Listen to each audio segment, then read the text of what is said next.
Hi friends, welcome to RS educations. ఈరోజు మనం వార్తల్లో నిలిచినటువంటి అంతర్జాతీయ, జాతీయ, రాష్ట్రీయ మరియు వార్తల్లో నిలిచినటువంటి వ్యక్తుల గురించి అండ్ ప్లేసెస్ గురించి అండ్ అందులోని మనకి అవార్డుల గురించి వీటన్నిటిని గురించి కూడా మనం ఈరోజు ఈ వీడియోలో డిస్కస్ చేయబోతున్నాం. సో మెయిన్గా కాన్సెప్ట్లోకి వచ్చేద్దాం. ఈరోజు మనం 29th ఏప్రిల్కు సంబంధించినటువంటి కరెంట్ అఫైర్స్ ఏంటో అవి మనం డిస్కస్ చేయబోతున్నాం. So let start. First of all మనం ఈరోజు మనకి వార్తల్లో నిలిచినటువంటి అంశంలోని ఫస్ట్ టాపిక్ వచ్చేసరికి దేశ రాజధాని ఢిల్లీకి సంబంధించి ఇటీవల చేసిన ఒక సవరణ చట్టం.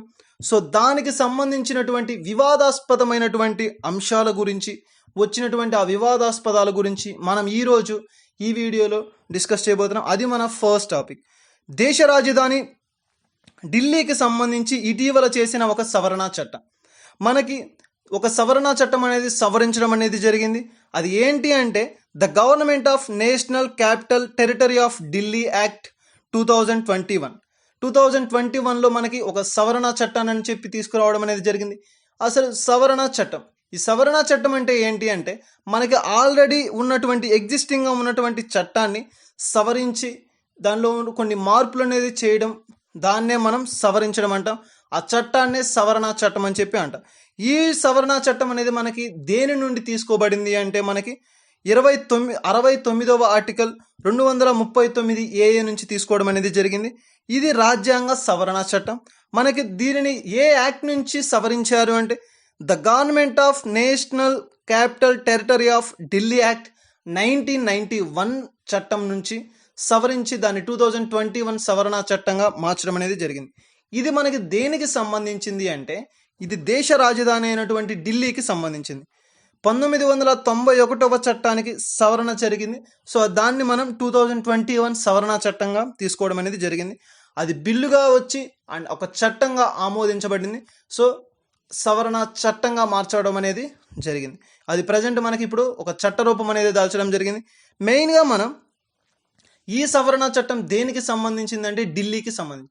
ఢిల్లీ అంటే మనకి యూనియన్ టెరిటరీ, కేంద్ర పాలిత ప్రాంతాలు. మనకి మొత్తంగా ఉన్నటువంటి కేంద్ర పాలిత ప్రాంతాల్లో కూడా 3 ముఖ్యముగా తీసుకుంటాం. ఎందుకోసము అంటే మనకి ఆ పేరులోనే ఉంది కేంద్ర పాలిత ప్రాంతాలు. కేంద్రము చేత పరిపాలించబడేటువంటి ప్రాంతాలనే కేంద్ర పాలిత ప్రాంతాలు అని చెప్పి అంటాం. సో అలాంటి కేంద్ర పాలిత ప్రాంతాల్లో అతి ముఖ్యమైనవి, మెయిన్ కొంచెం స్పెషాలిటీ ఉన్నటువంటివి ఏవి అంటే మనకి ఢిల్లీ, పుదుచ్చేరి అండ్ జమ్మూ అండ్ కాశ్మీర్. ఈ మూడిటికి కూడా మనకి అన్నిటికీ కేంద్ర పాలిత ప్రాంతాలు మాత్రమే ఉంటే ఈ 3 కేంద్ర పాలిత ప్రాంతాలకి అసెంబ్లీలను కూడా కలిగి ఉన్నటువంటి 3 కేంద్ర పాలిత ప్రాంతాలు ఇవి. వీటి యొక్క ప్రాధాన్యత కానీ ముఖ్యము ఏంటి, స్పెషాలిటీ ఏంటి అంటే మనకి అసెంబ్లీ స్థానాలను కూడా మనం కలిగి ఉన్నటువంటిదే ఈ 3. మనకి మెయిన్గా అసెంబ్లీ అంటే మన యొక్క రాష్ట్రం లాగే సీఎం గారు ఉంటారు అండ్ గవర్నర్ గారు ఉంటారు. సో అలా వీటి ద్వారా పరిపాలించబడుతుంది కాబట్టి సో అలా మనం తీసుకున్నాం కాబట్టి కేంద్ర పాలిత ప్రాంతం. లైక్ ఇప్పుడు ఢిల్లీ సీఎం గారు ఉన్నారు, కేజ్రీవాల్ గారు. సో కేంద్ర పాలిత ప్రాంతము ప్లస్ అసెంబ్లీ స్థానాలు కలిగి ఉన్నటువంటి కేంద్ర పాలిత ప్రాంతాలుగా ఆ మూడింటిని మనం చెప్పుకోవడం అనేది జరుగుతుంది. అలానే ఇప్పుడు ఈ చట్టం అనేది ఈ కేంద్ర పాలిత ప్రాంతాలు అంటే మనకి ఏంటి అంటే కేంద్రంతో పరిపాలించబడే ప్రాంతాలు. కానీ మనకి ఇప్పుడు రాష్ట్ర ప్రభుత్వానికి అయితే సంపూర్ణ రాష్ట్రం అంటే సంపూర్ణ రాష్ట్రం కాబట్టి పోలీసులు రాష్ట్రాల ఆధీనంలో పనిచేస్తారు. కేవలం రాష్ట్ర ప్రభుత్వ ఆధీనంలో పనిచేసేటువంటి వారిని మనం పోలీసులుగా తీసుకుంటాం. లైక్ ఎగ్జాంపుల్ వచ్చేసరికి మనకి ఆంధ్రప్రదేశ్, తెలంగాణ స్టేట్ ఇలాంటివి మనం తీసుకుంటాం. అదే కానీ మనకి ఢిల్లీ, పుదుచ్చేరి, జమ్మూ అండ్ కాశ్మీర్ ఈ ప్రాంతాలకు వచ్చేసరికి పోలీస్ శాఖ ఈ రక్షణ సిబ్బంది అనేది ఎలా పనిచేస్తారు అంటే మనకి కేంద్ర ప్రభుత్వ ఆధీనంలో పనిచేయడం అనేది జరుగుతుంది. సో కేంద్ర ప్రభుత్వానికి సంబంధించినటువంటి ఆధీనంలో మనకి ఈ పోలీస్ శాఖ అనేది పనిచేయడం జరుగుతుంది. కానీ మారినటువంటి ఈ సవరణ చట్టం కారణంగా ఉన్నటువంటి అధికారాలు ఏంటి అంటే మనకి మెయిన్గా సీఎంగా ఉన్నటువంటి వ్యక్తి, ముఖ్యమంత్రిగా ఉన్నటువంటి వారు ఏంటి అంటే వారి యొక్క అధికారాలు అనేది నామమాత్రపు అధికారాలను కలిగి ఉండడం అనేది జరుగుతుంది. ఎలా అయితే మనకి ఇప్పుడు మన రాష్ట్రాల్లో, సంపూర్ణ రాష్ట్రాల్లో తీసుకుంటే గవర్నర్ గారు నామమాత్రపు అధికారిని కలిగి ఉంటారు, కానీ మొత్తం పరిపాలన అంతా కూడా మనకి ముఖ్యమంత్రి గారి మీద జరుగుతుంది. కానీ అదే ఇప్పుడు మన ఈ రాష్ట్రాలు, ఈ కేంద్ర పాలిత ప్రాంతాలను కానీ తీసుకుంటే ఒకప్పుడు మనకి ఎలా ఉంది అంటే కేజ్రీవాల్ గారిది మొత్తం అంతా ఉంటుంది. లైక్ సీఎం గారిదే మొత్తం పరిపాలనా అధికారం ఉంటుంది అండ్ లెఫ్టినెంట్ గవర్నర్స్ అని చెప్పి అంటారు. అదే రాష్ట్రాల వైజ్గా తీసుకుంటే గవర్నెన్స్ అండ్ ముఖ్యమంత్రులు అంటాం. అదే కేంద్ర పాలిత ప్రాంతాల్లో ముఖ్యమంత్రులను తీసుకుంటే ముఖ్యమంత్రులు అండ్ ప్లస్ మనకి ఎలా వస్తుంది అంటే లెఫ్టినెంట్ గవర్నర్స్ అని చెప్పి అంటాం. So lieutenant governors. కానీ ఇప్పుడు ఈ సవరణ చట్టం కారణంగా లెఫ్టినెంట్ గవర్నర్స్కి ఉన్నటువంటి నామమాత్రపు అధికారం కాస్త పరిపాలనా అధికారంగా మార్చబడుతుంది. అదే ముఖ్యమంత్రి గారికి ఉన్నటువంటి పరిపాలనాధికారం అనేది నామమాత్రపు అధికారంగా మార్చబడుతుంది. అంటే ఎలా అంటే చట్టాల గురించి కావచ్చు, ఏదైనా మనకు పథకాల గురించి కావచ్చు, రైతులకు సంబంధించిన పథకాలు కావచ్చు, ఇటువంటి వాటి అన్నిటిలో కూడా మనకి మన ముఖ్యమంత్రి అంటే ఆ ముఖ్యమంత్రికి ఎటువంటి అధికారం అనేది ఉండదు, నామమాత్రపు అధికారాన్ని కలిగి ఉంటారు. ఎటువంటి అథారిటీ అనేది ఆయనకు ఉండడం అనేది జరగబోతుంది. అదే ఇప్పుడు లెఫ్టినెంట్ గవర్నర్స్ గారికి ఉన్నటువంటి నామమాత్రపు అధికారి కాస్త పరిపాలనాపరమైనటువంటి అధికారంగా మార్చబడుతుంది. కంప్లీట్ పరిపాలన అంతా కూడా లెఫ్టినెంట్ గవర్నర్ గారి మీద పడుతుంది అండ్ నామమాత్రపు అధికారి అంతా కూడా మనకి ముఖ్యమంత్రి గారి మీద పడుతుంది. సో ఇలా మనకి ఈ సవరణ చట్టం వల్ల వచ్చేటువంటి నష్టాలు. సో కానీ ఇప్పుడు ఈ ఆర్టికల్ కారణంగా మనకి ఏం జరిగింది అంటే లెఫ్టినెంట్ గవర్నర్ గారికి పూర్తి అధికారాలు అనేది పొందుతారు. పూర్తి అధికారాలను పొందడం అంటే ఒక్క మాటలో చెప్పాలి అంటే సీఎం పేరుకు మాత్రమే ఉంటారు, కానీ నామమాత్రపు అధికారంగా ఉంటుంది. పరిపాలనాపరమైనటువంటి అంత అధికారం మొత్తం కూడా మనకి లెఫ్టినెంట్ గవర్నర్ గారి మీద ఆధారపడి ఉంటుంది. సో ఇటువంటి వాటి వలన ఈ సవరణ చట్టం వలన వివాదాస్పదమైనటువంటివి వస్తాయి. కేజ్రీవాల్ గారు కూడా ఎన్నో నిరసనలాగా ప్రయత్నించారు, కానీ కేంద్ర ప్రభుత్వం నుంచి వచ్చినటువంటి ఆ బిల్ అనేది మాత్రం పాస్ అవడం జరిగింది. అది ఒక చట్ట రూపం దాల్చడం అనేది జరిగిపోయింది. సో ఇప్పుడు మనకి ఈ సవరణ చట్టం వల్ల ఆ నామమాత్రపు అధికారిని సీఎం గారు కలిగి ఉంటారు. నామమాత్రపు అధికారంలో ఉన్నటువంటి లెఫ్టినెంట్ గవర్నర్ గారు పరిపాలనాపరమైనటువంటి అధికారాలు మొత్తాన్ని కూడా సంపూర్ణంగా పొందడం అనేది జరుగుతుంది. ఇది మనకి ఈ సవరణ చట్టం వల్ల జరిగినటువంటి అంశం. సో ఇది మనకి వివాదాస్పదముగా మారిందని చెప్పి వార్తల్లో ఈరోజు నిలిచినటువంటి అంశంగా మనం తీసుకుంటాం. సో ఇది మనకి దేశ రాజధాని ఢిల్లీకి సంబంధించినటువంటి చేసిన సవరణ చట్టం ఈ విధముగా మనకి వార్తల్లో నిలవడం అనేది జరిగింది. అండ్ నెక్స్ట్ వచ్చేసరికి మనకి వార్తల్లో నిలిచినటువంటి అంశం మెయిన్గా ఇంపార్టెంట్ టాపిక్ తీసుకుంటే కోవిడ్-19కి సంబంధించినటువంటి ఒక కీలక నిర్ణయం తీసుకున్నట్లుగా మనకి WHO అనేది మనకి రిలీజ్ చేయడం అనేది జరిగింది. ఎలా అంటే ఆ కోవిడ్-19కి సంబంధించినటువంటి కీలక నిర్ణయం ఏంటి అని చెప్పి మనం తీసుకుంటే మే 1వ తారీఖు నుంచి దేశవ్యాప్తంగా 18 సంవత్సరాల పైన ఆ పై ఉన్న ప్రతి ఒక్కరికి కూడా వ్యాక్సినేషన్ ఇవ్వాలి అని చెప్పి కేంద్ర ప్రభుత్వం నిర్ణయం అయితే తీసుకుంది. ప్రస్తుతం భారతదేశంలో అనుమతి పొందినటువంటి 3 వ్యాక్సిన్లను కూడా ఈ ప్రతి ఒక్కటి కూడా మే 1వ తారీఖు నుంచి వ్యాక్సినేషన్ ఇవ్వడం అనేది జరగబోతుంది. మెయిన్గా చాలా ఇంపార్టెంట్ థింగ్ అభ్యర్థులు గమనించాలి. ఆ 3 వ్యాక్సినేషన్స్ ఏంటి అంటే మనకి ప్రస్తుతం భారతదేశంలో అనుమతి పొందిన 3 వ్యాక్సిన్లు వచ్చేసరికి గనేనియా ఇన్స్టిట్యూట్ నుంచి వచ్చినటువంటి రష్యాకు సంబంధించింది, అండ్ కోవాక్సిన్ భారత్కు సంబంధించినటువంటి భారత్ బయోటెక్కి, ICMR and national institute of బయోలాజికల్కి సంబంధించినటువంటి కోవాక్సినేషన్, అండ్ నెక్స్ట్ వచ్చేసరికి Covishield serum institute of India after universal and before యూనివర్సల్కి సంబంధించి టోటల్గా మనకి 3 ఉండడం అనేది జరుగుతుంది. కోవాక్సిన్, కోవిషీల్డ్ అండ్ స్ప్రిట్లింగ్. ఈ 3 వ్యాక్సిన్స్ అనేవి మనకి అనుమతి పొందినటువంటి వ్యాక్సిన్స్గా తీసుకుంటాం. సో మే 1వ తారీఖు నుంచి ఈ వ్యాక్సిన్స్ని 18 సంవత్సరాలు నిండిన ప్రతి ఒక్కరికి కూడా ఇవ్వడం అనేది జరుగుతుంది అని చెప్పి ప్రకటించడం అయితే జరిగింది. అలా ప్రతి 18 సంవత్సరాలు నిండిన వారు భారత్లో మనకి ఎంతమంది ఉన్నారు అని చెప్పి తీసుకుంటే 84.09 కోట్ల మంది ఉన్నట్లుగా మనకి సర్వే ద్వారా వెల్లడించడం అయితే జరిగింది. ఈ సర్వే ప్రకారంగా మనకి ఆల్మోస్ట్ 85 కోట్ల మంది వీరందరికీ కూడా కేంద్ర ప్రభుత్వం ఒకవేళ ఉచితంగా కానీ వ్యాక్సినేషన్ ఇవ్వాలి అంటే ఎంత మొత్తంలో ఖర్చు అవుతుంది అని చెప్పి మనకి ఒక సర్వే చేసి ఆ సర్వే ప్రకారంగా వెల్లడించినటువంటి సంస్థ ఏది అంటే ఇండియా రేటింగ్స్ అండ్ రీసెర్చ్ సంస్థ, IRR, Indian ratings research institute అనేది మనకి దీనిని వెల్లడించడం అనేది జరిగింది.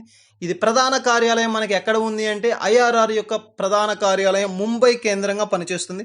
ఉచితంగా వ్యాక్సిన్ ఇవ్వాలి అనుకుంటే ప్రభుత్వం పైన ఎంత ఖర్చు పడుతుంది అంటే వారు వెల్లడించిన ప్రకారంగా 67,193 కోట్ల రూపాయలు అనేది మనకి ఖర్చు అవడం అనేది జరుగుతుంది. అది జీడిపిలో, మన దేశ జీడిపిలో ఎంత శాతము అంటే 0.36% అని చెప్పవచ్చు. ఇందులో కేంద్ర ప్రభుత్వం మనకి ఎంత భరిస్తుంది అని చెప్పారు అంటే 20,870 కోట్ల రూపాయలు భరించబోతుంది. అండ్ రిమైనింగ్ మనీ మొత్తములో దీనిలో మనకి ఆ టోటల్ అమౌంట్లో కానీ ఇది లెస్ చేస్తే మిగిలిన మొత్తాన్ని కూడా సపరేట్గా రాష్ట్ర ప్రభుత్వాలే ప్రాతినిధ్యం వహించాల్సిందిగా కోరుతుంది. సో ప్రతి ఒక్క రాష్ట్రము కూడా వారి యొక్క ఆ రాష్ట్రానికి సంబంధించినటువంటి యువకులకు, ఆ యూత్కి వారు ఇవ్వాలి అని చెప్పి అనుకుంటున్నారు. సో రిమైనింగ్ అంతా కూడా యువతకి మొత్తం వ్యాక్సినేషన్ ఉచితంగా ఇస్తామని చెప్పి రాష్ట్ర ప్రభుత్వాలు ప్రకటించడం అయితే జరిగింది. ఈ వ్యాక్సిన్కి సంబంధించినటువంటి ఒక టర్మ్ అనేది మనం ఇంపార్టెంట్ థింగ్గా తీసుకుంటాం. ఆ టర్మ్ ఏంటి అంటే మనకి బ్రేక్ త్రూ ఇన్ఫెక్షన్. అంటే మనకి ఈ కరోనాకు సంబంధించే కాకుండా లైక్ మనం ఇప్పుడు పోలియో వ్యాధి రాకుండా చిన్నప్పటి కాలంలోనే చిన్నపిల్లలకి మనకి పోలియో చుక్కలు అనేది చేయడం అనేది జరుగుతుంది. ఈ పోలియో వ్యాక్సిన్ అనేది మనకి ఎందుకు వేస్తాము అంటే మనకి వ్యాధిని తట్టుకునే శక్తి, వ్యాధి నిరోధకతను పెంచేందుకు ఉపయోగించేదే మనకి వ్యాక్సినేషన్ అంట. అలాగే ఇప్పుడు మనకి కరోనాకు వేస్తున్నటువంటి ఈ వ్యాక్సినేషన్ కూడా మనం మెయిన్గా దేనికి తీసుకుంటామంటే మనలో ఉన్నటువంటి వ్యాధి నిరోధకతను, ఆ వ్యాధి నిరోధక శక్తిని పెంపొందించేందుకు ఉపయోగించేటువంటి దీన్నే మనం వ్యాక్సినేషన్ అంటాం. దాన్నే మనకి ఆ 3 వ్యాక్సిన్సే మనకి కోవిషీల్డ్, స్పిట్లింగ్ అండ్ కోవాక్సిన్ చెప్పాం. సో అవి మనకి వ్యాధి నిరోధకత, మానవుల్లో ఉన్నటువంటి వ్యాధి నిరోధక శక్తిని తట్టుకునేటువంటి సామర్థ్యాన్ని పెంపొందించేందుకు ఉపయోగించే వాటిని వ్యాక్సిన్స్ అని చెప్పి అంటాం. సో ఈ వ్యాక్సిన్స్ మనకి ఎలా తీసుకుంటారు అంటే మెయిన్గా మనకి ఇప్పటి వరకు కూడా ప్రపంచంలో 100 కోట్ల మందికి పైగా ఈ వ్యాక్సిన్ అనేది తీసుకోవడం అనేది జరిగింది, సక్సెస్ అయినట్లుగా మనకు తెలుస్తుంది. కానీ మనకి ఈ వ్యాక్సిన్ వేసిన తరువాత ప్రతి 1000 మందిలో 3 నుండి 4 మందికి ఈ వ్యాక్సిన్ అనేది బ్రేక్ త్రూ ఇన్ఫెక్షన్ రావడం అనేది జరుగుతుంది. బ్రేక్ త్రూ ఇన్ఫెక్షన్ అంటే ఏంటి అంటే మనకి వ్యాక్సిన్ తీసుకున్న తరువాత కూడా మనకి ప్రతి 1000 మందిలో 3 నుంచి 4 మందికి మనకి కరోనా పాజిటివ్ అనేది రావడం జరుగుతుంది. అంటే ఏంటి అంటే మనకి ఈ కరోనా పాజిటివ్ అనేది వచ్చిన వ్యక్తులలో బ్రేక్ త్రూ ఇన్ఫెక్షన్ వచ్చింది అని అంటే మీనింగ్ ఏంటి అంటే మనకి వారు అది తీసుకున్నప్పటికీ కూడా వారికి ఎటువంటి ఫలితం అనేది లేకపోవడం. సో అలా జరుగుతుండడం అనేది మనకి 3 నుంచి 4 మంది ప్రతి 1000 మందిలో ఒకరికి జరగడం అనేది జరుగుతుంది. సో ప్రస్తుతం మనకి భారత్లో సెకండ్ వేవ్ కరోనాకు కారణమైనటువంటి వైరస్ ఏంటి అని చెప్పి మనం చూస్తే దాన్ని ఏంటి అంటాము అంటే మనకి B1617 అని చెప్పే వైరస్ అనేది చెప్తుంది. జన్యు మార్పిడి వల్ల మనకి 1900 చేంజెస్ అనేది కనబడడం అనేది అవకాశం ఉంది. టోటల్గా మనకి ఈ B1617 అనేది ఎన్ని దేశాలకు వ్యాప్తి చెందింది అంటే 17 దేశాలకు వ్యాప్తి చెందినట్లుగా తెలుస్తుంది. దీన్ని అధికారికంగా WHO ప్రకటించడం అయితే జరిగింది. WHO అంటే వరల్డ్ హెల్త్ ఆర్గనైజేషన్. ఈ వరల్డ్ హెల్త్ ఆర్గనైజేషన్ అనేది మనకి అధికారపూర్వకంగా దాన్ని ప్రకటించడం అనేది జరిగింది. అలాగే మనకి అనేక దేశాల నుంచి ఇండియాకి సపోర్ట్ అనేది రావడం జరిగింది. కాకుంటే ఇండియా నుంచి వస్తున్నటువంటి ఎటువంటి రవాణా సౌకర్యాలను కూడా ఇతర దేశాలు ఇకపై నిలిపివేయాలి, నిషేధించాలని చెప్పి అనుకుంటున్నారు. అందుకు కారణం ఏంటంటే ఒక రోజులోనే 3 నుండి 4 లక్షల వరకు కేసెస్ అనేది పెరగడం అనేది జరుగుతుంది. సో దానివల్ల మనకి ఈ నిషేధ చట్టాన్ని అనేది ఇవ్వబోవడం అనేది త్వరలోనే జరుగుతుంది. అండ్ నెక్స్ట్ దీంట్లోనే మనకి ఇంకొక ఇంపార్టెంట్ టాస్క్ ఏంటి అంటే గ్లోబల్ టాస్క్ ఫోర్స్. ఒక వ్యాధికి సంబంధించినటువంటి అవుట్ బ్రేక్ అయ్యింది అనుకోండి, ప్రపంచంలో 40 సంస్థలు అంటే దీని కొరకు ఒక 40 సంస్థలు కలిసి ఒక 40 సంస్థలుగా ఒక ఏర్పాటు అనేది జరిగి దాన్ని ఈ కరోనా పాండమిక్ సిచ్యువేషన్లో దాన్ని ఎదుర్కొనడం కోసం అని చెప్పి PM నరేంద్ర మోదీ గారు ఒకటి నిర్ణయించడం అయితే జరిగింది. అది ఏంటి అంటే మనకి PM కేఫ్ మార్చి 20, 2020న అమల్లోకి వచ్చింది. Prime minister citizens assistant relief in emergency situations. మనకి 551 ఆక్సిజన్ ప్లాంట్స్ని తయారు చేయాలి అని చెప్పి నిర్ణయించుకున్నారు. కానీ దాదాపుగా ఈ రోజు కూడా మనకి 1 లక్ష ఆక్సిజన్ కాన్సన్ట్రేట్స్ని మనం ఇతర దేశాల నుంచి ఇంపోర్ట్ చేసుకోవడం అనేది జరిగింది. సో ఇది మనకి మెయిన్గా PM కేఫ్కి సంబంధించినటువంటి అమల్లోకి వచ్చినటువంటి చట్టం. అండ్ ఇది మనకి వార్తల్లో నిలిచినటువంటి COVID-19కి సంబంధించినటువంటి అంశం. అండ్ దీనికి సంబంధించి టోటల్గా మనకి May 1 నుంచి వ్యాక్సినేషన్ అనేది ఇవ్వడం అనేది జరగబోతుందని చెప్పి వెల్లడించడం అయితే జరిగింది కేంద్ర ప్రభుత్వం. అండ్ నెక్స్ట్ వచ్చేసరికి దీంట్లోనే వార్తల్లో నిలిచినటువంటి మరొక అంశం ఏంటి అంటే మనకి CIBA వ్యాక్సిన్కి సంబంధించినటువంటి ఒక సంస్థ దీనిని వెల్లడించడం అనేది జరిగింది. దీని యొక్క అసలు పేరు ఏంటి అంటే మనకి CIBA అనేది దేంట్లో నిలిచింది, ఎందుకోసం అంటే సెంట్రల్ ఇన్స్టిట్యూట్ ఫర్ బ్యాక్ట్రిస్ట్ ఆక్వా వాటర్ యాక్ట్ అని చెప్పి కేంద్ర ప్రభుత్వ సంస్థ దీనిని నిర్ణయించడం అయితే జరిగింది. దీని యొక్క ప్రధాన కార్యాలయం మనకి ఎక్కడ ఉంది అంటే చెన్నైలో దీని యొక్క సంస్థ అనేది ఉండడం అనేది జరుగుతుంది. CIBA అనే ఇన్స్టిట్యూట్ని చేశారు. సో దేనికోసము అంటే ఈ ఒక వ్యాక్సిన్ని చేపల కొరకు దీనిని నిర్ణయించడం అయితే జరిగింది. దీనిని CIBA సంస్థ క్రియేట్ చేయడం అయితే జరిగింది. ఈ వ్యాక్సిన్ ఎందుకోసము అంటే చేపలలో ఉన్నటువంటి ఆక్వాటిక్ యానిమల్స్కి సంబంధించినటువంటి వ్యాధులలో తట్టుకునేందుకు వాటికి రక్షణ కొరకు సిద్ధం చేసినటువంటి వ్యాక్సిన్నే మనం ఈ CIBA అనేది క్రియేట్ చేసింది. దీని యొక్క వ్యాక్సిన్ నేమ్ వచ్చేసరికి నొడావా ఆర్ అని చెప్పి వ్యాక్సిన్ క్రియేట్ చేయడం జరిగింది. ఇది మనకి దేనికి అంటే వైరల్ న్యూరోసిస్ అని చెప్పే ఒక వ్యాధికి, చేపలలో వచ్చేటువంటి ఆక్వాటిక్ యానిమల్స్లో వచ్చేటువంటి వ్యాధికి ఒక మందుగా, ఒక మెడిసిన్గా దీన్ని క్రియేట్ చేయడం అనేది జరిగింది. ఇది చేసుకోవడం అనేది ఎందుకు అంటే ఒక వ్యాధిని కలిగిస్తుంది. బ్యాక్టీరియాస్లో వచ్చేటువంటి మెయిన్గా మనకి బెటనోడా వైరస్ అని చెప్పి వైరస్, అండ్ దీనికి కారణమైనటువంటి ఈ వైరస్ను చంపేందుకు గాను ఉపయోగించే ఒక వ్యాక్సినే మనకి నొడావా అనే వ్యాక్సిన్. సో దీనిని CIBA సెంట్రల్ ఇన్స్టిట్యూట్ ఫర్ బ్యాక్ట్రిస్ట్ ఆక్వాటిక్ వాటర్ యాక్ట్ అని చెప్పి క్రియేట్ చేయడం అనేది జరిగింది. ఇది మనకి ఈరోజు వార్తల్లో నిలిచినటువంటి CIBAకి సంబంధించినటువంటి ఒక ముఖ్యమైన అంశం. ఈరోజు వార్తల్లో నిలిచినటువంటి మరొక అంశం ఏంటి అంటే మనకి మెయిన్గా తీసుకుంటే ఇండియా, జపాన్, ఆస్ట్రేలియా ఈ 3 దేశాలు కలిసి ఒక సంస్థగా ఏర్పాటు చేయడం అయితే జరిగింది. అది ఏంటి అంటే మనకి క్వాడ్రిలేటర్ సెక్యూరిటీ డైలాగ్ అని చెప్పి ఒకటి తీసుకోవడం జరిగింది. ఈ 3 దేశాలు ఇండియా, జపాన్, ఆస్ట్రేలియా ఈ 3 దేశాలు కలిసి ఒక వర్చువల్గా ఒక వ్యవస్థను ప్రకటించాయి. ఆ వ్యవస్థ ఎందుకోసము అంటే మనకి సప్లై చైన్ రీసైలెన్స్ ఇనిషియేటివ్ అంటే మనకి మొత్తంగా ఉన్నటువంటి చైనా నుంచి వచ్చే ప్రతి ఒక్క మన యొక్క నిత్యావసర వస్తువులు కావచ్చు, వీటన్నిటిని కూడా నిరోధించడం అనేది జరిగింది.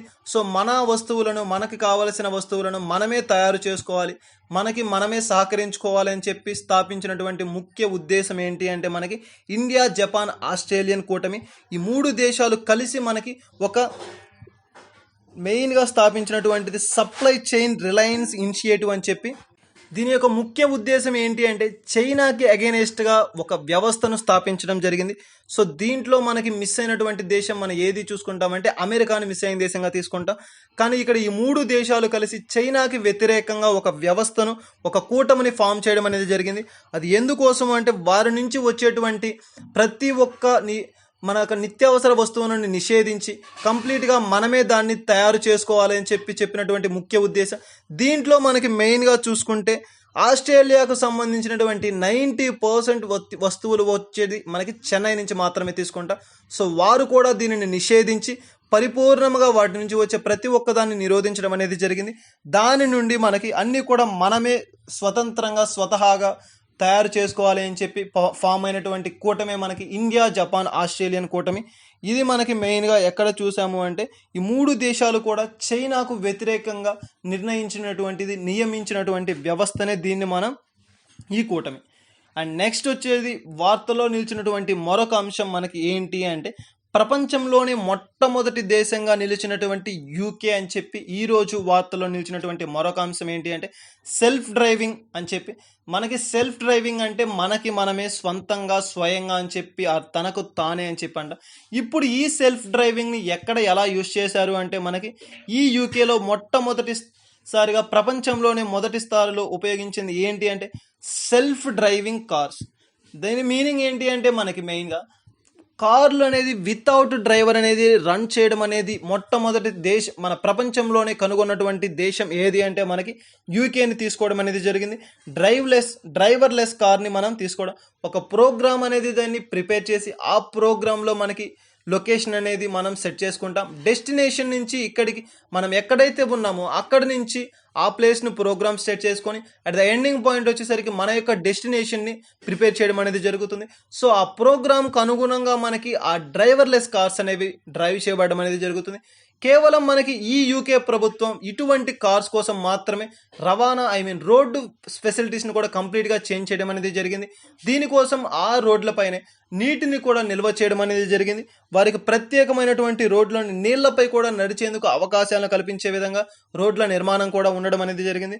సో ప్రపంచంలోనే మొట్టమొదటిసారిగా దేశంలోనే డ్రైవర్లెస్ కార్స్ని రన్ చేసినటువంటి దేశంగా చరిత్రకెక్కింది. ఈ రోజు మన వార్తల్లో నిలిచినటువంటి దేశంగా యూకే అనేది ఉండడం జరిగింది. సో ఇది మనకి వార్తల్లో నిలిచినటువంటి ముఖ్యమైన అంశం. అండ్ నెక్స్ట్ వచ్చేసరికి ఈ రోజు వార్తలు నిలిచినటువంటి మరొక అంశం ఏంటి అంటే మనకి తేజాస్ యుద్ధ విమానాలు. తేజాస్ యుద్ధ విమానాలకు సంబంధించినటువంటి ఒక అంశం మనకి ఈ రోజు వార్తల్లో నిలిచింది. అదేంటి అనే మనకి పైథాన్ 5 ఆర్ డెర్బీ మిసైల్ అని చెప్పి క్షిపణి వ్యవస్థను తయారు చేసే వ్యవస్థ ఏంటి అంటే మనకి ఇజ్రాయెల్. అభ్యర్థులు బాగా గుర్తుపెట్టుకోవాలి, చాలా ఇంపార్టెంట్ పాయింట్. మనకి ఈ క్షిపణి వ్యవస్థను ఆర్ పైథాన్ 5 ఆర్ డెర్బీ మిసైల్ని తయారు చేసినటువంటి దేశం ఏది అంటే మనకి ఇజ్రాయెల్ దేశంగా తీసుకుంటాం. ఆ ఇజ్రాయెల్ దేశంలో ఈ క్షిపణి వ్యవస్థను నిర్మించినటువంటి సంస్థ ఏది అంటే మనకి రాఫెల్ అడ్వాన్స్డ్ డిఫెన్స్ సిస్టమ్ అనే సంస్థ మనకి ఇజ్రాయెల్కు సంబంధించినటువంటి ఈ సంస్థ మనకి ఈ ఇజ్రాయెల్ దేశంలో తేజాస్ యుద్ధ విమానాలకు సంబంధించి పైథాన్ 5 ఆర్ డెర్బీ మిసైల్ అని చెప్పి క్షిపణి వ్యవస్థను కనుగొనడం అయితే జరిగింది. అసలు ఈ యొక్క అసలు పేరు ఏంటి అంటే మనకి షాఫీర్ అనే పేరుతో ఈ క్షిపణిని నిర్మించడం అనేది జరిగింది. తరువాతి కాలంలో దీన్ని పైథాన్ 5 ఆర్ డెర్బీ మిసైల్గా నేమును మార్చడం అనేది జరిగింది. ఇటీవల కాలంలో పైథాన్ 5 సిరీస్ని డిఆర్డిఓ వారు అద్భుతమైన ప్రయోగాలు చేస్తూ ఈరోజు వార్తల్లో నిలిచిన ఒక ముఖ్య అంశంగా మనకి తేజాస్ యుద్ధ విమానాలకు సంబంధించి నిలవడం అయితే జరిగింది. మనకి మెయిన్గా ప్రయోగాల సమయంలో కావచ్చు, ఎక్కడైనా కానీ ఈ క్షిపణిని ఇటువంటి వాటిని మనం ప్రయోగించాలి అంటే మనకి ముఖ్యంగా ఒక రాకెట్ అనేది అవసరం అవుతుంది. ఏ రాకెట్ నుండి వీరు ఈ ప్రయోగాలను జరిపారు, ఏ రాకెట్ని యూజ్ చేసి ఈ పైథాన్ని మనం ముందుగా తీసుకువచ్చారు అంటే మనకి ఎయిర్ టు ఎయిర్ మిసైల్. చాలా చాలా ఇంపార్టెంట్ బిట్ అనేది మనకి పోటీ పరీక్షలో రావడం అనేది జరుగుతుంది. ఏంటి అంటే మనకి ఎయిర్ టు ఎయిర్ మిసైల్, మనకి ఎయిర్ నుంచి గాల్లో ఉన్నటువంటి మిసైల్ అండ్ ప్రయోగించినటువంటి మిసైల్గా మనం air to air missile Python 5 సిరీస్ని తీసుకోవడం అయితే జరిగింది. అలాగే మనకి ఎర్త్ టు ఎర్త్ అని చెప్పి, ఎర్త్ టు ఎయిర్ అని చెప్పి, అంటే ఎర్త్ నుంచి బేస్ చేసుకొని ఎయిర్లో ఉన్నటువంటి శత్రు సమూహాన్ని చంపడం అనేది జరుగుతుంది. అది ఎర్త్ టు ఎర్త్ అని చెప్పి. అలానే మనకి ఎయిర్ టు ఎయిర్, గాలిలో నుంచి గాలిలోకి మిసైల్స్ని యూజ్ చేసి శత్రు సైన్యాన్ని సమరించడం కోసం యూజ్ చేసేటువంటి మిసైల్నే మనం ఈ మిసైల్ తీసుకుంటాం. దీనిని నిర్మించినటువంటి సంస్థ వచ్చేసరికి మనకి రాఫెల్ అడ్వాన్స్ డిఫెన్స్ సిస్టమ్ అనే సంస్థ. అండ్ ఏ దేశంలో దీన్ని చేశారు అంటే మనకి ఇజ్రాయెల్ దేశంలో తీసుకోవడం అనేది జరిగింది. దీని యొక్క పేరు వచ్చేసరికి మనకి Python 5 series or Derby missile. దీని యొక్క ముందటి నేమ్ ఏం తీసుకుంటామంటే షఫీర్ అనే పేరుతో దీన్ని తీసుకురావడం అయితే జరిగింది. సో ఇవి మనకి ఎక్కువగా బిట్స్ అడగడానికి పాసిబిలిటీ ఉన్నటువంటి అంశం. ఈరోజు వార్తల్లో నిలిచినటువంటి ముఖ్యమైన తేజాస్ యుద్ధ విమానాలకు సంబంధించినటువంటి అంశాలు. అండ్ మెయిన్గా మనకి మరొక ముఖ్యమైన అంశం ఏంటి అంటే ఈ యుద్ధ విమానాలను దేన్ని బేస్ చేసుకొని ఎలా చేశారు అంటే ఈ తేజాస్ లైట్ ఎయిర్ క్రాఫ్ట్ ద్వారా మనకి ఇటీవల గోవా అనే ప్రాంతంలో దీనిని డిఆర్డిఓ వారు నిర్మించడం అనేది జరిగింది. అక్కడ వీటిని నిర్మించి అండ్ వీటిని క్రియేట్ చేయడం అనేది జరిగింది. దాని ద్వారా ఈ డిఆర్డిఓకు సంబంధించినటువంటి అంశం ద్వారా ఈరోజు వార్తల్లో నిలిచినటువంటి ముఖ్య అంశంగా ఇది మనకి తేజాస్ యుద్ధ విమానాలు నిలవడం అనేది జరిగింది. అండ్ అదేవిధంగా ఈరోజు వార్తలో నిలిచినటువంటి మరొక అంశం ఏంటి అంటే దీనికి సంబంధించినటువంటి అంశమే సేమ్ మనకి ఏది అంటే ముఖ్యంగా జాయింట్ లాజిస్టిక్ నోడెక్స్. యుద్ధ ప్రాతిపదికను యూజ్ చేసేటువంటి మరొక అంశం వార్తల్లో నిలిచినటువంటి ఈ రోజు అంశం వచ్చేసరికి మనకి జాయింట్ లాజిస్టిక్ నోడ్ని తీసుకుంటాం. ఇది కూడా ఆర్మీకి సంబంధించినటువంటి అంశమే. ఇది కూడా ఆయుధాలను తరలించడం కోసం కావచ్చు, క్షిపణులను యూజ్ చేయడం కోసం కావచ్చు, రాకెట్స్ కోసం అండ్ మిసైల్ని యూజ్ చేయడం కోసం, వీటన్నిటి కోసం కూడా యూజ్ చేసేటువంటి వాడుకలోకి వచ్చినటువంటిదే మనకి జాయింట్ లాజిస్టిక్ నోడెక్స్. మెయిన్గా మనకి ఇటువంటివి మనకి మెయిన్గా 2 ఉండడం అనేది జరిగింది. ఆ 2 ఏంటి అంటే మనకి పోర్టబ్లేడ్ అండ్ అది వచ్చేసరికి గోవాతి. ఈ పోర్టబ్లేడ్ అనేది మనకి ఎక్కడ ఉంది అంటే అండమాన్ నికోబార్ దీవుల్లో ఉండడం అనేది జరుగుతుంది. అండ్ గోహాతి ఎక్కడ ఉంది అంటే మనకి అస్సాం రాష్ట్రంలో ఉండడం అనేది జరుగుతుంది. ఇవి 2 మనకి భారతదేశంలో ఉన్నటువంటి మెయిన్గా జాయింట్లో ఇటువంటి క్షిపణులుగా తీసుకుంటాం. అదే మనకి 3వదిగా ఏర్పడినటువంటి సిస్టమ్ ఏంటి అంటే ఒక మిసైల్ ఏంటి అంటే జాయింట్ లాజిస్టిక్ నోడ్. ఈ జాయింట్ లాజిస్టిక్ నోడ్ భారతదేశంలోనే త్రివిధ దళాలను కలిగి ఉన్నటువంటి అధిపతి అని చెప్పంట. భారతదేశంలో ఈ త్రివిధ దళాల అధిపతి దీనికోసం ఏర్పాటు చేయబడిన ఒక సంస్థను ఎవరు క్రియేట్ చేశారు ఈ అభివృద్ధి కోసం అంటే చాలా చాలా important bit. PM Narendra Modi గారు ఒక నూతన పదవిని ఈ త్రివిధ దళాల కోసం నిర్మించడం అయితే జరిగింది. అది ఏంటి అంటే ఆ పదవిని సృష్టించిన వ్యక్తి ఎవరు అంటే పిఎం నరేంద్ర మోదీ గారు. ఆ పదవి ఏంటి అంటే మనకి CDS, chief of defence staffs అని చెప్పి మనకి ఒక పదవిని సృష్టించడం అనేది జరిగింది. దీనికి ప్రజెంట్ ఉన్నటువంటి అధికారి ఆ చైర్పర్సన్ ఎవరు అంటే మనకి బిపిన్ రావత్ గారు అని చెప్పి ఉండడం అనేది జరిగింది. సో మనకి ఈ మూడవదిగా అవతరించినటువంటి అతి నూతనమైనటువంటి క్షిపణి ఏది అంటే మనకి జాయింట్ లాజిస్టిక్ నోడెక్స్ని మనం తీసుకోవడం అనేది జరిగింది. ఎక్కువగా వీటిని ఎక్కడ ఏర్పాటు చేశారు అంటే మనకి ముంబై రాష్ట్రంలో వీటిని ఏర్పాటు చేయడం అయితే జరిగింది. ప్రస్తుతం వీటిని మనకి మహారాష్ట్రలో కనిపించడం అనేది జరుగుతుంది. అండ్ నెక్స్ట్ మనకి ఈరోజు వార్తల్లో నిలిచినటువంటి మరొక అంశం చూస్తే అదేంటి అంటే మనకి దేశంలోనే మొట్టమొదటిసారి ఏర్పాటు చేయబడిన ఒక ప్రత్యేక ప్లాంట్ మనకి చెన్నైలో ఏర్పాటు చేశారు. ఇది మనకి వార్తల్లో నిలిచినటువంటి అతి ముఖ్యమైన అంశం. ఇందులో మనకి ఒక స్పెషాలిటీ ఏంటి అంటే పైరోలైసిస్ ప్లాంట్ అని చెప్పి అంట. దీని యొక్క పూర్తి పేరు వచ్చేసరికి మనకి integrated solar dryer and pyrolysis plant అని చెప్పి అంట.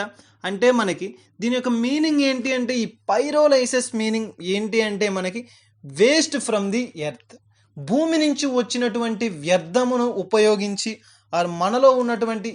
మన నుంచి వచ్చినటువంటి వ్యర్థ పదార్థాలు అంటే మనం యూజ్ చేసి వేస్ట్గా వదిలేసినటువంటి వ్యర్థ పదార్థాలను ఉపయోగించి ఎనర్జీని ప్రొడ్యూస్ చేయడం, దానినే మనం పైరోలైసిస్ ప్రాసెస్ అని చెప్పి అంట. ఈ పైరోలైసిస్ ప్లాంట్ని దేశంలోనే మొట్టమొదటిసారిగా ఏర్పాటు చేసింది ఎక్కడ అంటే చెన్నైలో ఏర్పాటు చేయడం అనేది జరిగింది. మెయిన్గా మొట్టమొదటిసారి చెన్నైలో ఏర్పాటు చేశారు. దీనిని ఏర్పాటు చేసినటువంటి సంస్థ ఏది అంటే CSIR, central council of scientific and instructional research అని చెప్పి అంటారు. CISR మెయిన్గా CLRI అని చెప్పి సెంట్రల్ లెదర్ రీసెర్చ్ ఇన్స్టిట్యూట్ కూడా ఉన్నాయి. సో ఈ రెండు సంస్థలు కలిపి CSIR అండ్ CLRI రెండు సంస్థలు కలిపి ఈ పైరోలైసిస్ ప్లాంట్ని స్టార్ట్ చేసినట్టుగా తెలుస్తుంది. సో ఈ సంస్థల ఆధీనంలో మనకి ముఖ్యంగా చేయడం అనేది జరిగింది. వీటిని ముఖ్యంగా అర్బన్ ప్రాంతాల్లోని ఆర్గానిక్ ప్రోడక్ట్స్ అంటే urban organic waste into biochar and energy, వీటిని యూజ్ చేసి పడేసినటువంటి వ్యర్థ పదార్థాలను సేకరించి దాని నుండి ఈ వేస్ట్ ఎనర్జీ అనేది మనకి డ్రై చేసి దాని నుండి ఎనర్జీని ప్రొడ్యూస్ చేయడం అనేది జరిగింది. సో ఈ వ్యర్థ పదార్థాలు అనేవి వెట్గా ఉండడం వల్ల వాటిని డ్రై చేసి by using the solar dryers, ఈ సోలార్ డ్రైయర్స్ని యూజ్ చేసి వాటి ద్వారా ఆ డ్రై పదార్థాల నుంచి వ్యర్థ పదార్థాల నుంచి సోలార్ ఎనర్జీని ప్రొడ్యూస్ చేయడం అనేది జరుగుతుంది. సో అలా చేసినటువంటి మనకి ఉపయోగకరంగా ఉంచినటువంటి ప్లాంట్ అండ్ దేశంలోనే మొట్టమొదటిసారి ప్రారంభించినటువంటి ప్లాంట్ ఎక్కడ స్థాపించబడింది అంటే చెన్నైలో ఏర్పాటు చేశారు.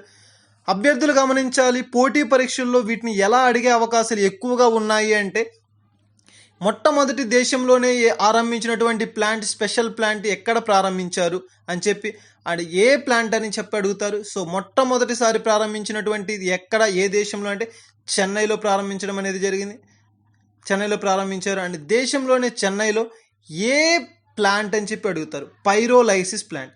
దీనిని పూర్తి పేరు ఏంటి అంటే మనకి integrated solar dryer and pyrolysis plant. దీనిని ప్రారంభించినటువంటి సంస్థలు ఏవి, ఏ సంస్థల ఆధీనంలో వీటిని ప్రారంభించారు అంటే CSIR, central council of scientific and industrial research, and CLRI, central leather research institute. ఈ రెండిటి సంస్థల ఆధీనంలో అర్బన్ ప్రాంతాల్లో వీటిని ప్రారంభించడం అయితే జరిగింది. ఇది మనకి ఈరోజు వార్తల్లో నిలిచినటువంటి ముఖ్యమైన అంశంగా చెప్పుకుంటాం పైరోలైసిస్ ప్లాంట్. అండ్ ఈరోజు వార్తల్లో నిలిచినటువంటి మరొక ముఖ్యమైన వ్యక్తుల గురించి ఇప్పటి వరకు కూడా చూసిన వాటిలో వ్యక్తులకు సంబంధించినటువంటివి చూడబోతున్నాం. సో అభ్యర్థులు గమనించాలి, ముఖ్యముగా వ్యక్తులపై కూడా మనకి ఎక్కువ శాతం అనేది రావడం అనేది జరుగుతుంది. సో పోటీ పరీక్షలకు ప్రిపేర్ అయ్యేవారు ఎక్కువగా కూడా వ్యక్తులకు సంబంధించి కావచ్చు, ప్రాంతాలకు సంబంధించి కావచ్చు చూసుకోవాల్సి వస్తుంది. మెయిన్గా ఈరోజు వ్యక్తులకు నిలిచినటువంటి వ్యక్తి అమిత్ బెనర్జీ గారు. నూతన నియామకం ద్వారా వార్తల్లో నిలిచినటువంటి వ్యక్తి అమిత్ బెనర్జీ గారు భారతదేశంలోనే అత్యున్నతమైన నూతన చైర్పర్సన్గా ఆర్ మేనేజింగ్ డైరెక్టర్గా నియమితులయ్యారు. ఇక్కడ మనకి ఒక క్లియర్గా అర్థమవుతుంది నియమితులు అయ్యారు అని చెప్పి. సో నియమితులు అయ్యారు అంటే నియమించిన వారు కూడా ఉన్నారు అని చెప్పి ఒక కాన్సెప్ట్ అనేది ఉంది. అండ్ దేనికి ఈ అమిత్ బెనర్జీ గారు నియమితులు అయ్యారు చైర్పర్సన్గా అండ్ మేనేజింగ్ డైరెక్టర్గా అంటే మనకి BEMI, Bharat earth movers limit అనే ఒక పబ్లిక్ ఎంటర్ప్రైజెస్ ద్వారా మనకి నియమించబడ్డారు. దీని యొక్క ప్రధాన కార్యాలయం ఎక్కడ ఉంది అంటే బెంగళూరులో దీని యొక్క ప్రధాన కార్యాలయం అనేది ఉండడం జరుగుతుంది. ఈ బిఈఎంఎల్ అనేది ఎప్పుడు స్థాపించారు అంటే 1964వ సంవత్సరంలో ఏర్పాటు చేయడం అనేది జరిగింది. ఈ నియమించే వ్యక్తి ఎవరు? మనకి ఇక్కడ చెప్పాం, నియమితులు అయ్యారు. అమిత్ బెనర్జీ గారు చైర్పర్సన్గా అండ్ మేనేజింగ్ డైరెక్టర్గా నియమితులు అయ్యారు అన్నారు. సో ఆ నియమించినటువంటి వ్యక్తి ఎవరు అంటే భారత యొక్క రాష్ట్రపతి గారికి ఆ యొక్క అధికారం అనేది ఉంటుంది మనకు మామూలుగా తీసుకుంటే. బట్ ఇక్కడ ఈ ఎంటర్ప్రైజెస్కి సంబంధించి బిఈఎంఎల్కి సంబంధించినటువంటి పబ్లిక్ ఎంటర్ప్రైజెస్ని ఎవరు నియమిస్తారు అంటే పిఈఎస్బి అనే సంస్థ అనేది నియమించడం జరుగుతుంది. ఆ సంస్థ ఏంటి అంటే పబ్లిక్ ఎంటర్ప్రైజ్ సెలక్షన్ బోర్డ్ అని చెప్పి ఉంటుంది, పిఈఎస్బి. ఎలా అయితే న్యాయమూర్తులను హైకోర్టు న్యాయమూర్తులను రాష్ట్రపతి గారు నియమిస్తారు, అలాగే ఈ బిఈఎంఎల్ అని చెప్పి ఈ సంస్థను నియమించేటువంటి ఒక సంస్థ ఏది అంటే మనకి పిఈఎస్బి. చాలా ఇంపార్టెంట్ బిట్గా తీసుకుంటాం, పబ్లిక్ ఎంటర్ప్రైజ్ సెలక్షన్ బోర్డ్ అని చెప్పి. సో ఎవరు నియమించబడ్డారు అంటే మనకి అమిత్ బెనర్జీ గారు నియమితులయ్యారు.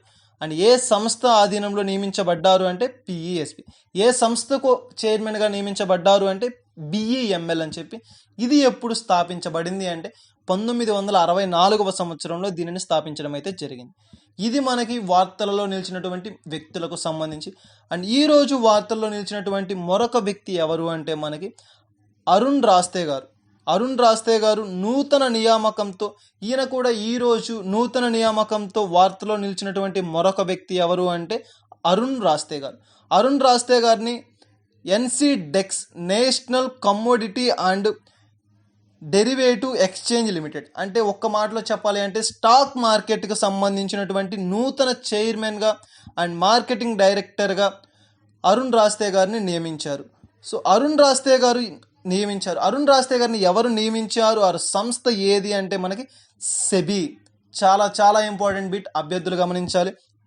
ఈ సెబీ అనేది ఏంటి, ఈ సంస్థ ఏంటి అంటే మనకి security exchange board of India. దీనిని సెబీ అని చెప్పి అంటారు. నియమితులైన వ్యక్తి ఎవరు అంటే అరుణ్ రాస్తే గారు. నియమించిన సంస్థ మనకి సెబీ సంస్థ.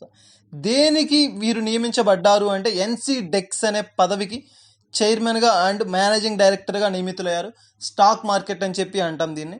సో వీటిల్లో మనకి ఈరోజు వార్తల్లో నిలిచినటువంటి వ్యక్తి ఎవరు అంటే మనకి మెయిన్గా ఇద్దరుగా తీసుకుంటాం. వారు ఎవరు అంటే అమిత్ రాస్తే గారు అండ్ అరుణ్ రాస్తే గారిని కూడా తీసుకోవడం జరుగుతుంది. అండ్ నెక్స్ట్ టాపిక్ వచ్చేసరికి ఈరోజు వార్తలో నిలిచినటువంటి మరొకరు ఎవరు అంటే మనకి మెయిన్గా విమ్లాసిల్ కపూర్ అని చెప్పి ఉన్నారు. ఈవిడ ఛత్తీస్గఢ్ న్యాయస్థానంలో న్యాయమూర్తిగా పనిచేస్తున్నటువంటి హిమ్లా సింగ్ కపూర్ గారు. ఈ హిమ్లా సింగ్ కపూర్ గారు ఛత్తీస్గఢ్కు సంబంధించినటువంటి న్యాయస్థానంలో ప్రధాన న్యాయమూర్తిగా పనిచేస్తున్నవారు. వీరిని శాశ్వతమైన న్యాయమూర్తిగా నియమించడం అనేది జరిగింది. అలా ఈరోజు వార్తల్లో నిలిచారు. ఈ హిమ్లా సింగ్ కపూర్ గారు ఛత్తీస్గఢ్కు సంబంధించినటువంటి న్యాయస్థానంలో న్యాయమూర్తిగా పనిచేస్తున్నారు. బట్ ఈరోజు ఈ న్యాయమూర్తి గారిని న్యాయస్థానంలో శాశ్వతమైన న్యాయమూర్తిగా నియమించడం అనేది జరిగింది. ఈరోజు ఇలా వార్తలో నిలవడం అనేది జరిగింది. ఈ అధికారం ఎవరికి ఉంటుంది అంటే లాస్ట్ కరెంట్ అఫైర్స్లో కూడా మనం చూడడం జరిగింది. హైకోర్టు న్యాయమూర్తిని కావచ్చు, ఆ సుప్రీంకోర్టు న్యాయమూర్తిని కానీ ఎవరు నియమిస్తారు? చాలా ఇంపార్టెంట్ బిట్ మనకి.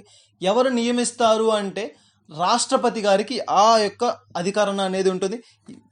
ఏ అధికారం ప్రకారం ఉంటుంది అంటే మనకి article 124 and article 217 and article 223 ప్రకారంగా రాష్ట్రపతి గారికి న్యాయమూర్తులను నియమించే అధికారం అనేది ఉంటుంది అని చెప్పి ఈ ఆర్టికల్స్ ద్వారా మనకి తెలుస్తుంది.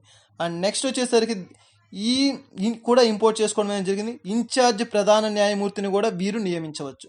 ఆల్రెడీ మనం లాస్ట్ క్లాస్లో చూసాం కదా, రాజేష్ బిందాల్ గారిని నూతనమైనటువంటి ప్రధాన న్యాయమూర్తిగా నియమించారని చెప్పి.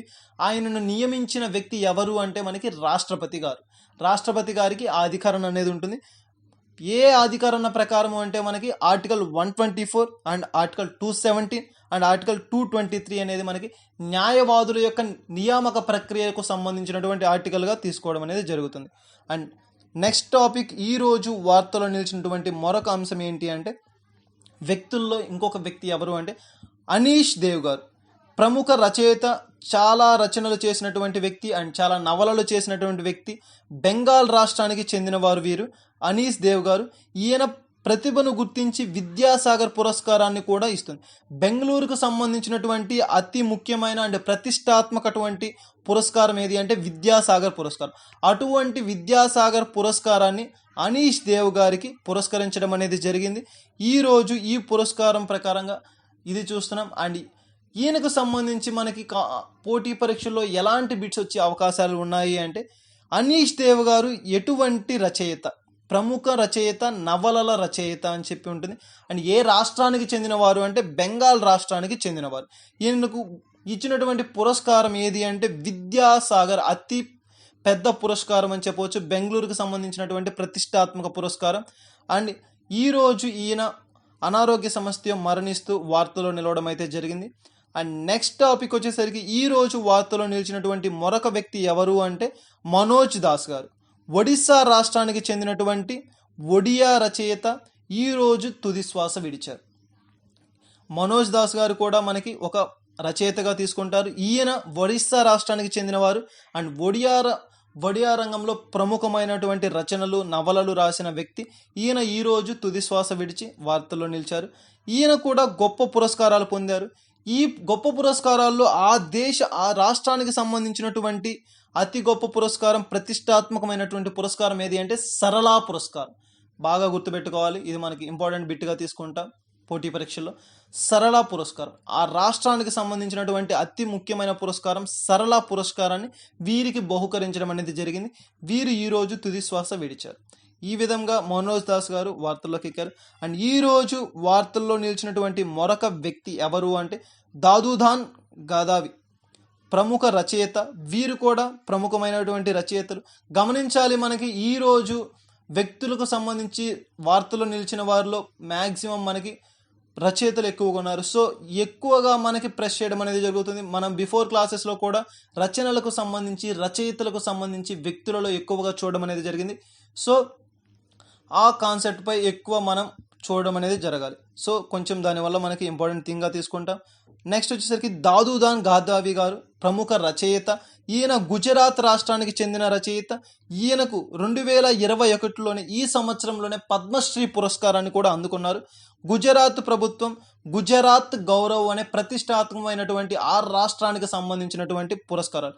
మెయిన్గా మనకి పురస్కారాలు అనేవి చాలా ఇంపార్టెంట్గా తీసుకుంటాం. ఎందుకంటే ఆ రాష్ట్రానికి సంబంధించినటువంటి ప్రతిష్టాత్మకమైనటువంటి గౌరవ బిరుదులు ఏవి, ఆ బిరుదులను పొందుకున్న వ్యక్తులు ఎవరు, అండ్ ఆ బిరుదులను అందుకున్నటువంటి రచన ఏది, ఆ రచయితలు ఎవరు, వీరు ఎక్కడ నుంచి వచ్చారు, ఇవి మనకి ఎక్కువగా తీసుకోవడం అనేది జరుగుతుంది. మనకి పోటీ పరీక్షల్లో ఎక్కువగా అడిగే క్వశ్చన్స్ కూడా ఇలానే ఉంటాయి. ఈయన ఈరోజు మరణించి వార్తలో నిలిచారు. గుజరాత్ భాషలో రచన చేసినటువంటి వ్యక్తి. అండ్ ఈయనకు వచ్చినటువంటి బిరుదులు చూస్తే మనకి కవిదాద్ గారు ఆర్ గుజరాత్ గౌరవ్ అని చెప్పి ఈయనను పిలవడం అనేది జరుగుతుంది. ఈయన ఈరోజు తుది శ్వాస విడిచారు. అండ్ ఈరోజు వార్తల్లో నిలిచినటువంటి మరొక వ్యక్తి ఎవరు అంటే జనార్దన్ సింగ్ గెహ్లాట్ గారు. ఈయన ఈరోజు మరణించారు. క్రీడా రంగానికి చెందినవారు. ఈయన రాజస్థాన్కి చెందినటువంటి వ్యక్తి. మెయిన్గా మనకి ఎక్కువగా ప్రెస్ చేసేది ఎక్కడ అంటే ఏ రాష్ట్రానికి చెందినవారు, ఏ రంగానికి చెందినవారు. ఈయన ఏ రాష్ట్రానికి చెందినవారు అంటే రాజస్థాన్ రాష్ట్రానికి చెందినవారు. ఏ రంగానికి తీసుకున్నవారు అంటే క్రీడా రంగానికి తీసుకున్నవారు. ఆ క్రీడా రంగంలో ఈయన కబడ్డీ కోచ్గా పేరు పొందారు.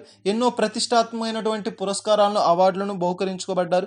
ఇండియన్ అసోసియేషన్ ఆఫ్ ఒలింపిక్స్కి వైస్ ప్రెసిడెంట్గా కూడా వీరు పదవి స్వీకరించి ఎన్నో సేవలు అందించారు. ఈయన ఈరోజు తుది శ్వాస విడడం జరిగింది. అండ్ ఈరోజు వార్తలో నిలిచినటువంటి వ్యక్తులను వీళ్ళుగా తీసుకుంటాం. అండ్ నెక్స్ట్ వచ్చేసరికి మరి మరొకరు వార్తల్లో నిలిచినటువంటి అండ్ చాలా ఇంపార్టెంట్ థింగ్ ఈరోజు చూస్తున్నాం. అదేంటి అంటే కృతి కరణాప్. భారతదేశం నుండి ఏసియా ఖండం నుండి కూడా మొట్టమొదటి మహిళగా పేరు పొందినటువంటి వ్యక్తి, మొట్టమొదటి మహిళగా నిలిచిన వారు ఎవరు అంటే కృతి కరణాత్ గారు. ఇప్పటి వరకు భారతదేశ చరిత్రలోనే, ఏషియన్ ఖండంలోనే ఎటువంటి మహిళ సాధించలేని ఒక ఘన విజేతను సాధించినటువంటి వ్యక్తి ఎవరు అంటే కృతి కరణాత్ గారు.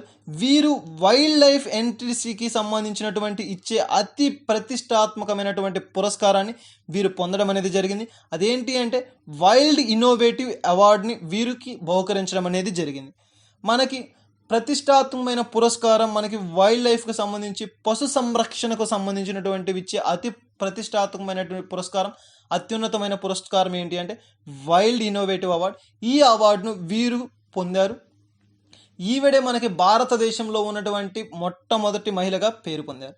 అండ్ ఈరోజు వార్తల్లో నిలిచినటువంటి మరొక వ్యక్తి ఎవరు అంటే మైకేల్ కాల్నిస్ గారు, అమెరికాకు చెందిన ఒక ఆస్ట్రోనాట్స్. వీరు ఈరోజు వార్తల్లో నిలిచారు. వీరు చేసిన ఘన విజయాలకు కావచ్చు అండ్ వీరికి సంబంధించినటువంటి వ్యక్తికి సంబంధించినటువంటి ప్రతి ఒక్కటి కూడా దాని ద్వారా ఈరోజు వార్తల్లో నిలవడం అనేది జరిగింది. సో గాయస్, ఈరోజు 29th ఏప్రిల్ 2021కు సంబంధించినటువంటి కరెంట్ అఫైర్స్ చూడడం అనేది జరిగింది. సో ఇలా మనకి కరెంట్ అఫైర్స్ ఉన్నాయి. ఇవే కాకుండా వీటికి సంబంధించిన అప్డేట్స్ కూడా మన ఛానల్లో అప్లోడ్ చేయడం అనేది జరిగింది. సో ఇంట్రెస్టింగ్ క్యాండిడేట్స్ ఎవరైనా ఉంటే విజిట్ చేయండి. మా డైలీ అప్డేట్స్ కానీ మా వీడియోస్ కానీ మీకు కనుక రావాలి అంటే సబ్స్క్రైబ్ చేసుకోండి. మా యొక్క ప్రతి వీడియో మీరు పొందడం అనేది జరుగుతుంది. Thank you.